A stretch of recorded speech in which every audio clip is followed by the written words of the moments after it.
regarding the Public Safety Center project funding. The lead-off item is going to be our Lake County General Fund Reserve Policy. Jason, did you want to dive into that?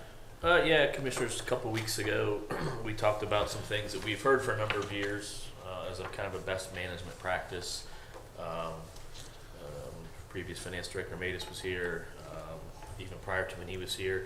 Had some conversations with bond counsel and underwriters, as well as we look to the finance package here over the next few months for the county, and they suggested as well that this is number one, it's a positive tool to have internally, policy, but also as we go to market down the road, it's a really good instrument that the commissioner shows their diligence, their commitment to having some semblance of a fund balance, whatever that may be. So had a couple different examples. I worked with Mr. DeMar, sent this to Mr. Hackman, just to make sure we weren't outside the guardrails, which we're not. This is kind of modeled off of the Lucas County, Western Ohio. And what we have in here is a carryover. Once again, this is a draft. It's stamped draft. Has some definitions of our carryover, our budget stabilization, payroll liability. And I'll read section B. It's one sentence. The county general fund carryover balance, including budget stabilization and payroll liability, shall equal or exceed 30% of the current year's operating budget. Once again, this is a draft document. So yeah, that is in front of you today. You had asked us to work on something. It's a 2-page document. Can be tweaked as you see. We felt this was simple yet effective. We're happy to entertain any questions, concerns moving forward. And that keeps us in the AA1 range, the standard as far as the scorecard goes with Moody's. As far as the scorecard, yeah, that we were presented probably a month ago or so when we had our kind of working internal group with bond counsel and Mr. Applebaum, et cetera. Excellent, thank you. If I may, real quick, as we're talking about the safety center, we had every third week we have an in-person design meeting that occurred yesterday. I think Commissioner Regovich was there for a bit. I think you might have been virtual. I was online, yeah. On virtual. Another productive meeting. We're getting now into the weeds where I essentially just sit there, which is fine by me, as they were talking about the movement of frozen foods from the dock to the warehouse to the kitchen to, we're into that kind of level of detail on just the movement and logistics to serve the inmates, to protect the COs, et cetera. Talked to Chief Izzo after the meeting. He's very satisfied with what we're getting from our consultants, soup to nuts. We really worked hard on, it's called Level 0. I call it the basement.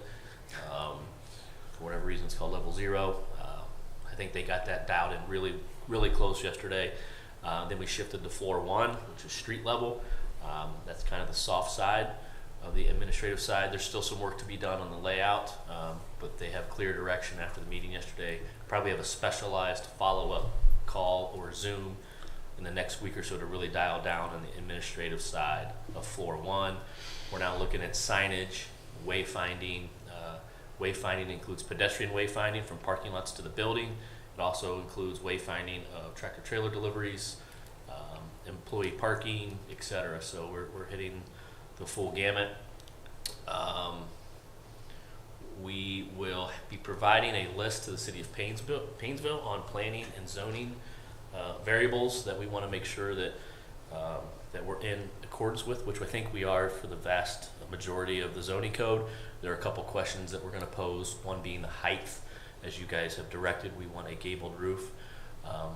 So we won't need the definition of what that height is, if it's the quote-unquote the peak of the gable, or if it's the last layer of brick before the roof starts. Nonetheless, the graphics that have been presented, the current jail's elevator tower, not that anybody knows or cares, is about the same height as the gables on the proposed new safety center. So my point being is we have precedence as far as the height directly across the street. So process-wise, we're going well. Schematic design estimate 1 is due in the next week or so. I was talking to our project management consulting team last night, Jeff Applebaum and Ellis Katz. We would like to, and I just sent a note to Prosecutor Joel this morning, to get Prosecutor and Joel, excuse me, to get a very small contract with our design builder to take a look at the first design estimate. And what they will do is called a parametric estimate on a parallel track from constructability. So we're hitting those marks. I've been talking about it for the past 30 days, at the end of November, and that's where we are at. The large design build contract is currently being negotiated, PMC on our behalf with the preferred design builder. Hope to have you a draft of that in the next week or two. So that's where we are. The Chicago Title Building, one of the properties that we acquired last year, asbestos abatement is occurring as we speak, and that building is slated to come down. We also have sent letters of request. You passed a resolution last week. Thank you, to assist with the Burger King on potentially bringing that down on a 50-50 cost share. We are starting environmental reviews on the Ohio State Extension building, which is across from the jail, and on a couple of the other parcels that we have. So those will be ready to come down on the land bank's timeline. We also have 2 purchase agreements pending. They've already been approved here in public session a couple weeks ago. Not to interrupt, but where will Ohio State Extension move to? They're already gone. They're on the 4th floor of the Nolan Building B. So yes, that building has been empty for a couple years. And then the 2 purchase agreements that the board approved, I think 3 weeks ago, those are slated to close November 30th. So that's going to be a tight timeline. There's really no action here needed, but we have to prepare the wire to be ready to be released immediately after the board meeting on November the 30th. And then we really have one more parcel that has been identified, but we, that we'll continue to work toward. But the objectives that the board set forth as far as parcel acquisition on a fee simple basis has been, we're doing really well. So I thank you guys for letting us go to work on that.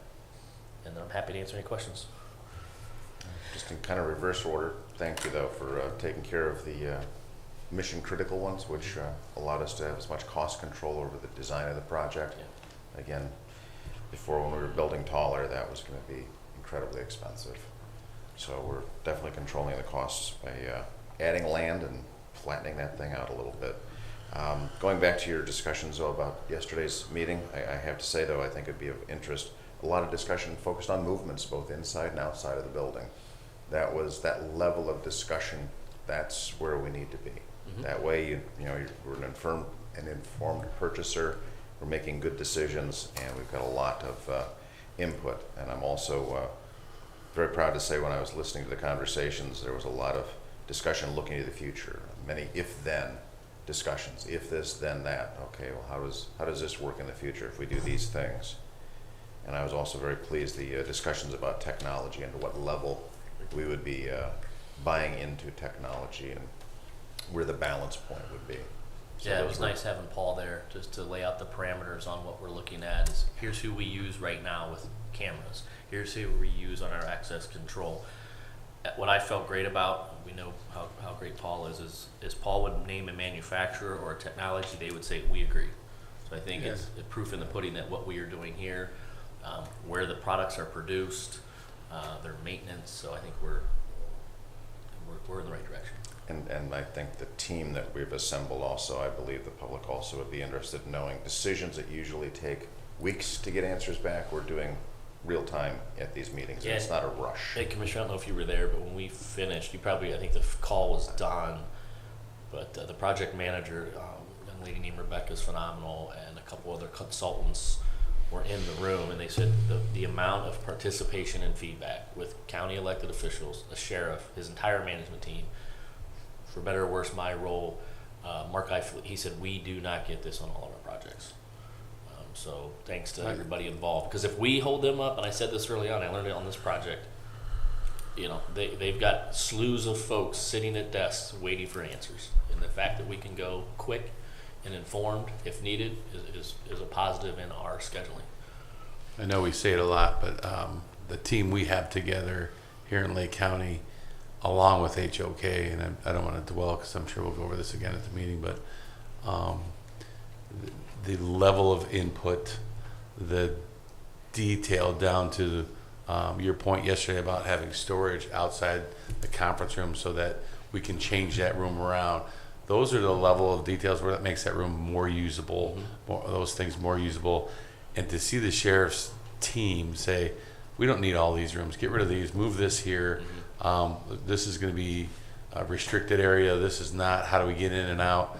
Just that grinding now makes that building useful for a longer period in my mind. Yeah. And when we, look 20, 30, 50 years from now, if we need to add to that, it's going to be like Yeah. seamless. You're going to put that pod next to it and ready to go and take more inmates and have the storage capacity, have the kitchen capacity, have those things are just, I think the due diligence is Right. Well, incredible. Future-proof, that's the word that we've been hearing a long time. So, yeah, I appreciate it. I agree. Excellent, all right. I think we've actually hit all of our goals today. Commissioner Fletcher, anything you want to answer? Mr. President, I would just say, of course, first and foremost, thanks to Jason and the staff for working so hard to keep advancing the project as quickly as possible. But by my mark, Jason's report took about 5 or 6 minutes. Our combined questions, another 8, 9. If and to the extent that we're discussing something that's particularly of public interest, I think that more people are going to see and hear the discussion if we incorporate it into the regular commissioners meeting. And if there's not something of great interest, then frankly, I think that our usual updates, that we all have one-to-one with Jason probably suffice. So I would just suggest that, as part of the county administrator's report, we have this discussion at the regularly scheduled meeting. We've had our commissioners meetings 10 a.m. on Thursday mornings for time immemorial, as I'm sure John Music can certify. When people are tuning in, they're tuning in at 10. There's only one person in the audience now, probably a few people watching. I just think that we'll be able to air the conversation to more people if we have it at the commissioners meeting. And if this were an hour conversation, I could understand why we might need a separate meeting to have these discussions. But given how brief these conversations are, I think it would just be more transparent to have it at the commissioners meeting. Just my thought.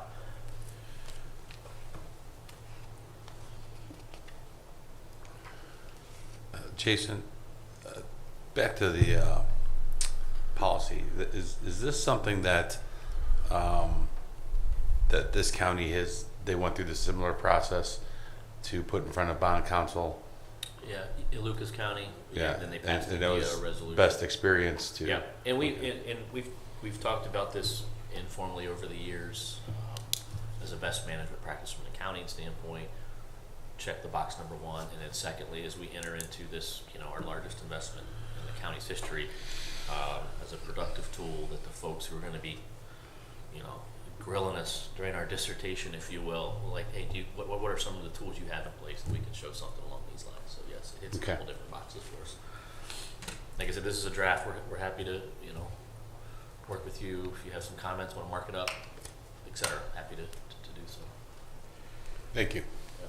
Okay, and Jason, I think for our next workshop next week at 9, which I believe we should hold to, I think that's when we should start going through the exercise as was recommended by our experts to start plugging in numbers of $100 million, the debt service, the modeling of how we're going to be paying for things. So 2 weeks. 2 weeks? We don't meet next week. Thank you. Unless Nice you're calling a catch. special Nice meeting, catch. you bring the turkey. No, hey, you know what? Everybody gets along much better with food, so that might not be a bad idea. Okay. We could set up bunks, take a nap. I don't think John Music will be here either. If there was a food involved, John, would you come to a meeting? No food. Even if we brought pie? Even for pie? 1 meal a day, 11 to 1. So, And that's it. okay, well, that'll give us time, and we'll go review this and bring it back. We'll have some discussions as to the modeling that was recommended us to go through that exercise. And if I could, just while Please. and I will give a more detailed update too. That's a good idea. But while it's on my mind, we acquired adjacent to juvenile court earlier this year a parcel, a building. You guys have approved in public session a design team, Burgess and Leipel, to redesign that building for the public defender's office and potentially some prosecutor space. That process has started. There's been a couple meetings with BNN, B&G, myself, Ms. Clapp, very, very early on, but wanted to let everyone know that I've been reading the meeting minutes, and it looks like we're off to the races on that. We'll have a more full, in-tune design charrette, and actually at BNN's new offices in Mentor. So I'm excited to go see their new facilities, I think in 2 weeks. So I will keep you abreast as that project begins to take flow. Obviously, Ms. Clapp's team is currently in 125 East Erie, which is right in the heart of the footprint. The goal would be to get them over prior to, I've talked to Commissioner Hammercheck, it might not be complete by the time we're moving dirt, so we might have to find a temporary home for Mrs. Clapp and her team. We've been down this road before, and that's part of the process. So just want to let you know that piece of the puzzle was also moving. Excellent. All right. Is there anything further to discuss? I'm good. All right. We got through an easy one. All right. We'll score that one. No, thank you.